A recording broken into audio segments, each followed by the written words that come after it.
নমস্কার। আজকে আমরা বৃশ্চিক রাশির বিষয় নিয়ে কথা বলবো। বৃশ্চিক রাশির বিষয় নিয়ে কথা বলতে গেলেই পারি মুখের মধ্যে একটু হাসি চলে আসে। কারণ বৃশ্চিক রাশির মানুষরা, বহু মানুষ কমেন্টস করে যে আপনি তো দাদা বলছেন অনেক ভালো কিছু হবে, কিন্তু ভালো তো আমি দেখতে পাচ্ছি না। এরকম ধরনের কমেন্টস আজকে নয়, প্রায় ৮ বছর ধরে ৭ বছর ধরে আমি ভিডিও করছি। ৮ বছর ৯ বছর হয়ে গেল আমি ভিডিও করছি। ৯ বছর ধরে কম বেশি করেই আসছি। আসলে কেন এরকম করছি? তো বিষয়টা হচ্ছে কি, যে হয়তো সবার হচ্ছে, কিন্তু কিছু কিছু মানুষের হতে চায় না। তাদের গ্রহ নক্ষত্র এতটাই জন্মছকের মধ্যে খারাপ হয়ে গেছে, তারা কিছু ভালো ফল পায় না। তবে এবারে সিংহ রাশির, বৃশ্চিক রাশির বহু মানুষ একটা অদ্ভুত লাভ পেতে চলেছে, যেই লাভ এদেরকে অনেকটাই সফল করে দেবে। তবে বৃশ্চিক রাশির মানুষ যেহেতু আপনাকে কমন কয়েকটি কথা মাথায় রাখতেই হবে। সেটা আপনার গ্রহ ভালো হোক বা আপনার গ্রহ খারাপ হোক, আপনাকে দু চারটে কথা মাথায় রাখতে হবে। যে কোনো কাজ আপনার এক চান্সে হতে চায় না। যেই কাজই করবেন আপনি, সেই কাজের মধ্যে কিছু না কিছু সমস্যা থেকেই যাবে। আপনি মানুষের যতই ভালো করুন, তবুও মানুষ আপনাকে সেই ভালোর দামটা দেবে না। এবং তার সঙ্গে সঙ্গে আপনি যাকে মন ভরে ভালোবাসুন, আপনার ভালোবাসাকে সে একদিন না একদিন বুঝবে না। এইগুলো বৃষ্টির কমন একটি ব্যাপার। তো এর মধ্যে থেকেও আপনাকে সফলতার চূড়ায় যেতে হবে। এই সমস্যাগুলো থাকার পরেও আপনাকে এগোতে হবে। আর যদি আপনি এগোতে পারেন, তাহলে আপনি সফলতার চূড়ায় যেতে পারবেন, অদ্ভুত কিছু লাভ উঠিয়ে নিতে পারবেন।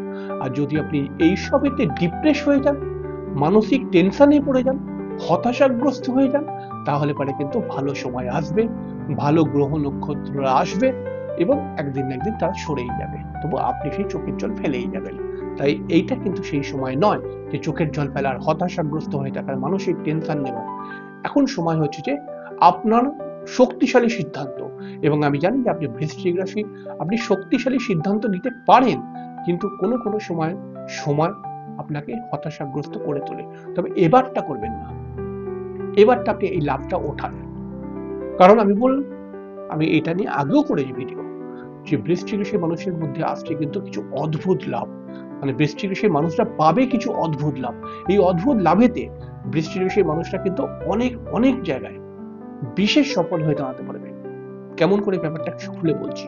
তবে আপনি যদি একজন বৃশ্চিক রাশির মানুষ হন, তাহলে ভক্তি সহকারে কমেন্ট বক্সে লিখুন ওম গুরুবে নমঃ। এটা লিখতে কিন্তু ভুলবেন না। কারণ গুরুবে নমঃ মানে, গুরু মানে তো বৃহস্পতি, আপনি জানেন, কারণ আপনি তো জ্যোতিষও বোঝেন। তো বৃহস্পতির একটা প্রভাব আছেই আপনার জীবনে। এবং বৃহস্পতি বর্তমান সময়ে নেগেটিভ থাকুক, পজিটিভ থাকুক, তবুও বৃহস্পতির একটি প্রভাব আপনার উপরে রয়েছে। তাই তো আপনি অনেকটা স্পিরিচুয়াল, এতটা ভগবান প্রেমী, এতটা ভগবানকে ভালোবাসেন। এবং বৃহস্পতির প্রভাব আছে বলে আপনিও জানেন যে বহু সমস্যা এসেছে, তবুও কিন্তু আপনাকে ফেলে দিতে পারেনি। আপনি কিন্তু আজও দাঁড়িয়ে আছেন। এটা শুধুমাত্র গুরু কৃপা ছাড়া কি বলবো। এবং আপনি জানেন যে কেউ আমাকে ভালো না বাসুক, ভগবান আমার পাশে আছে, এটাও আপনি জানেন না। তাই এইটা জানেন এবং এইটা বোঝেন বলে আপনি এখনো চলছেন।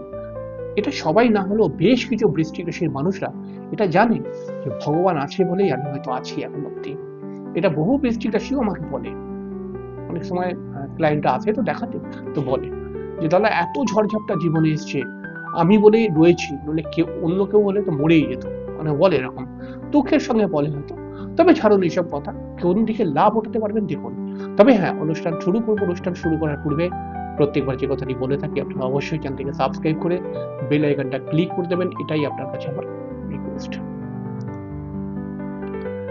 আকাশের গ্রহ নক্ষত্রের দিকে যদি আমরা তাকাই, তাহলে পরে আমরা দেখতে পাচ্ছি বৃশ্চিক রাশির অষ্টম স্থানে বৃহস্পতি বসে রয়েছে এবং পঞ্চম স্থানে শনি, চতুর্থ স্থানে রাহু, দশম স্থানে কেতু এবং নবম স্থানে বুধ বসে রয়েছে এবং রবি বসে রয়েছে।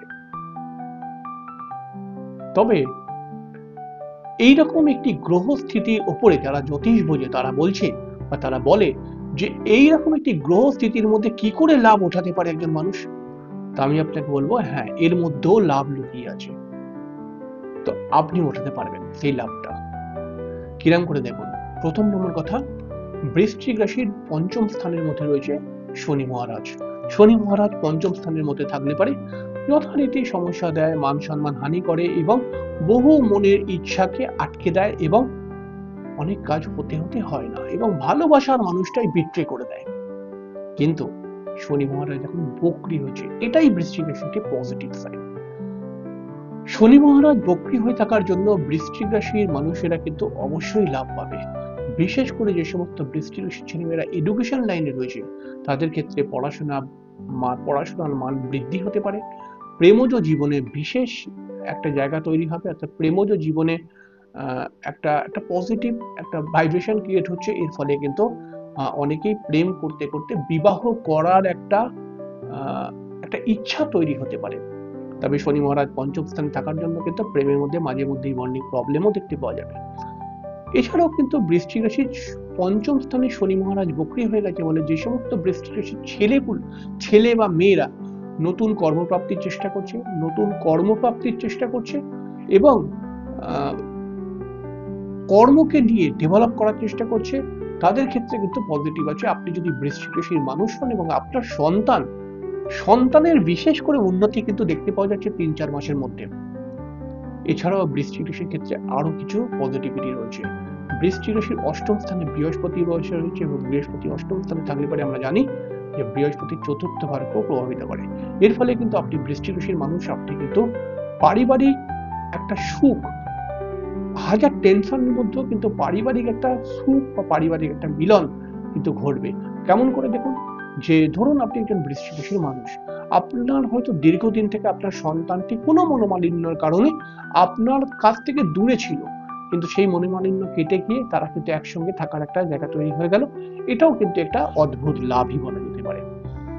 মানে আপনি ভেবেছিলেন যে কখনো সে আসবে না বা আমাদের সঙ্গে থাকবে না, সে বাইরেই থাকবে, আমার সন্তান আর কি, তো সে এসে গেল এবং আমাদের সঙ্গেই থাকার জন্য একটা বললো। তো এটাও তো একটা অদ্ভুত লাভ। তো এছাড়াও কিন্তু বৃশ্চিক রাশির ক্ষেত্রে দেখা যাবে যে আপনি যদি বৃশ্চিক রাশির মানুষ হন এবং আপনি যদি নতুন গৃহ, নতুন বাড়ি বানাতে চাইছেন বা নতুন ফ্ল্যাট কিনতে চাইছেন বা গাড়ি কিনতে চাইছেন, তাহলে পরে আপনার জন্য তো অবশ্যই পজিটিভ একটা জায়গা তৈরি হচ্ছে। এছাড়াও বৃশ্চিক রাশির ক্ষেত্রে কিন্তু নতুন গৃহ বদল করার, আপনি যদি ঘর পরিবর্তন করতে চান, এটাও কিন্তু একটি খুব ভালো সময়। এছাড়াও বৃশ্চিক রাশির দশম স্থানের মধ্যে কেতু আছে। কেতু শুধু থাকলে হবে না, কেতু কিন্তু কর্মজগতে প্রবলেম দেবে। এখানে রবিটাকেও আসতে হবে। তাহলে রবি চলে আসছে কবে? রবি চলে আসছে সান, এদিকে দেখছি 16ই আগস্ট নাগাদ রবি সিংহ রাশির মধ্যে প্রবেশ করবে। তো এই সময় বৃশ্চিক রাশি কিন্তু কপাল বিশেষভাবে খুলবে। বহু আটকে থাকা কাজ কিন্তু অটোমেটিক্যালি এই সময় কিন্তু হতে শুরু হয়ে যাবে এবং এই 16ই আগস্ট রবি আসবে বৃশ্চিক রাশির ঠিক দশম স্থানের মধ্যে। এই সময় কিন্তু বৃশ্চিক রাশির নতুন কর্মপ্রাপ্তি, কর্ম নিয়ে যে ঝামেলাটা চলছিল সেই ঝামেলাটা আস্তে আস্তে করে সমাপ্ত হওয়ার একটা সম্ভাবনা এবং নতুন সরকারি চাকরি পাওয়ার একটা যোগ কিন্তু ক্রিয়েট করবে এই রবি কেতু একসঙ্গে মিলে। এই রবি কেতু একসঙ্গে থাকলে পারে কিন্তু এটা কোনো খারাপ যোগ নয়। রবির সঙ্গে রাহু থাকাটা কিন্তু খুব সময় বলা হয়েছে নেগেটিভ, কিন্তু রবির সঙ্গে কেতু থাকাটা কিন্তু খুব একটা নেগেটিভ নয়। এটা কিন্তু সরকারি চাকরির জন্য বেটার বা উচ্চ পদে চাকরির জন্য কিন্তু বেটার। মানে উচ্চ পদ মানে ম্যানেজার রিলেটেড যে সমস্ত পদগুলো রয়েছে সেই পদগুলোর জন্য কিন্তু এটা খুব ভালো একটি সাইন। এছাড়াও কিন্তু আমরা দেখতে পাচ্ছি যে নবম স্থান, বৃশ্চিক রাশির নবম স্থানের মধ্যে বসে রয়েছে শুক্র। এই নবম স্থানের মধ্যে শুক্র বসে থাকলে পরে অটোমেটিক্যালি এই শুক্র কিন্তু নতুন নতুন যোগাযোগ বৃদ্ধি করা, তাহলে এটা কিন্তু ব্যবসার ক্ষেত্রে খুব পজিটিভ। এছাড়াও আপনি যদি বৃশ্চিক রাশির মানুষ হন, তাহলে পরে আপনার নবম স্থানে শুক্র অবস্থান করার জন্য বলবো না, তাহলে কারণ হচ্ছে সে শুক্র 20 আগস্ট কর্কটে ঢুকবে, এখন মিথুনে আছে। তবে 20 আগস্টের পর থেকে আপনার কিন্তু নতুন যোগাযোগ বৃদ্ধি পাবে এবং ব্যবসার ক্ষেত্রে আপনি যদি বৃশ্চিক রাশির মানুষ হন, আপনি যদি ব্যবসা করেন তাহলে ব্যবসার ক্ষেত্রে কিন্তু খুব পজিটিভ সাইন তৈরি হয়ে যাবে। এছাড়াও কিন্তু নবম স্থানে শুক্রের উপস্থিতি 20 আগস্টের পর থেকে আপনার ক্ষেত্রে কিন্তু কর্মপ্রাপ্তির নতুন নতুন সুযোগ বৃদ্ধি করবে এবং আর্থিক উন্নতি করার বা আর্থিক একটা পজিটিভ, যে সমস্ত বৃশ্চিক রাশির মানুষরা সেলফ প্রফেশনে রয়েছে, মানে নিজে কিছু শিখে সেটা নিয়ে কাজ করছে, তাদের ক্ষেত্রে কিন্তু বিশেষ একটা সফলতার জায়গা তৈরি হচ্ছে। তবে নবম স্থানে শুক্র এসে কিন্তু আপনাদের বিবাহের যোগও তৈরি করে দেবে এবং এটা একটা মিরাকেল ব্যাপার। আমরা জানি যে বৃহস্পতি বিবাহের যোগ তৈরি করে, কিন্তু এরকম সর্বদা সবসময় নয়। বৃশ্চিক রাশির বিশেষ করে শুক্র কিন্তু বিবাহের যোগ তৈরি করে, বিশেষ করে মহিলাদের ক্ষেত্রে। যে সমস্ত মহিলারা বৃশ্চিক রাশির মহিলা এবং বিবাহ যোগ্যা, তাদের ক্ষেত্রে কিন্তু বিবাহেরও একটি নতুন যোগ তৈরি করে দেবে শুক্র। বৃশ্চিক রাশির মানুষ যদি আপনি হন, তাহলে আপনার রাশির অধিপতি গ্রহ হচ্ছে মঙ্গল। এই মঙ্গল 11th হাউসের মধ্যে বসে রয়েছে, অর্থাৎ কন্যা রাশির মধ্যে এখন কিন্তু রয়েছে। কন্যা রাশির মধ্যে যেহেতু একাদশ ঘরের মধ্যে মঙ্গল বসে রয়েছে, এই কারণে মঙ্গল কিন্তু আপনাকে অদ্ভুত কিছু লাভ দিয়ে যাবে। বিশেষ করে দীর্ঘদিন থেকে আপনি যে অর্থটা প্রাপ্তি করার চেষ্টা করছিলেন, কিন্তু কোনোভাবে সেই অর্থ প্রাপ্তি করতে পারছিলেন না, মানে আপনি কাজ করছেন, একটা অর্থ আসছে, কিন্তু আপনার টার্গেটে যে অর্থটা আছে সেই অর্থটা কোনো কারণে আসছিল না। সেই অর্থটা কিন্তু প্রাপ্তি করতে পারবেন এবং আপনার কাজের মান কিন্তু বৃদ্ধি পাবে। এছাড়াও বিশেষ করে রাজনীতি করছে যে সমস্ত বৃশ্চিক রাশির মানুষরা, তারাও কিন্তু বিশেষ পজিটিভ জায়গা তৈরি হচ্ছে, বা তারাও কিন্তু বিশেষ পজিটিভ ফল পাবে এবং রাজনীতির মধ্যে বিশেষ সফল হবার একটা সম্ভাবনা তৈরি হয়ে যাবে। এছাড়াও কিন্তু দেখাই যাচ্ছে যে আপনি যদি একজন বৃশ্চিক রাশির মানুষ হন, তাহলে আপনি কিন্তু এই মঙ্গল একাদশ ঘরে এসে যাবার জন্য আপনি কিন্তু বিশেষ করে অর্থের সমস্যা যে ভুগছিলেন, সেটা কিন্তু আলটিমেটলি কেটে যাবে।